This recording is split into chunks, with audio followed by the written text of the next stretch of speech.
هاي حبايبي، عاملين ايه؟ يا رب تكونوا بخير. البنات المبتدئة وبتتلخبط في انواع الفرش الكتير، يبقى الفيديو ده علشانك. هشرح لك اشكال الفرش اللي انتي محتاجاها.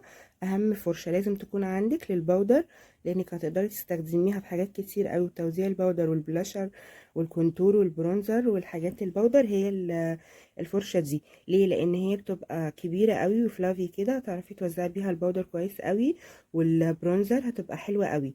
ده اول حاجة. تاني حاجة، الفرشة دي اللي هي الكابوكي، لان هي بتتميز ان هي بتبقى كابوكي كده، تعرفي توزعي بيها الفاونديشن، الحاجات الكريمي، البلاشر الكريمي، الكونتور الكريمي، هتبقى حلوة معاكي قوي.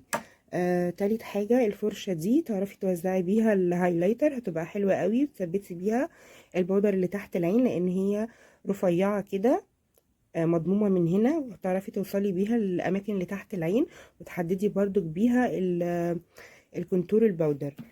تاني حاجة، الفرشة دي للكونسيلر، تعرفي تحطي بيها الكونسيلر الكريمي فوق العين وتحت العين، وتحددي بيها الكونتور الكريمي للأنف وللدقن، وبيها قوي لأن هي برضو صغيرة.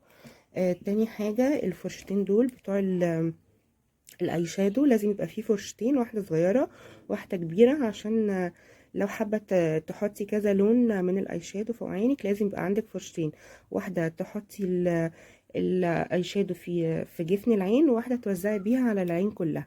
فدول برضك مهمين. اخر حاجه، البيوتي بلندر حلوه قوي لتوزيع اي حاجه كريمي، زي الفاونديشن، البلاشر الكريمي، الكونتور الكريمي. دي بعد الفرش بنثبت بيها برضك، وبنمشي بيها على الوش كله. فدول اهم حاجة في الفرش لازم يكونوا عندك.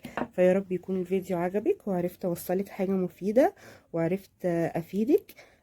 لو الفيديو عجبك اعملي لي لايك واشتركي في القناة، وفعلي زر الجرس عشان يوصلك كل جديد. لو انت لسه مشتركة جديدة او لسه بتتفرجي على الفيديو بتاعي، اشوفك في فيديو جديد ان شاء الله. باي باي.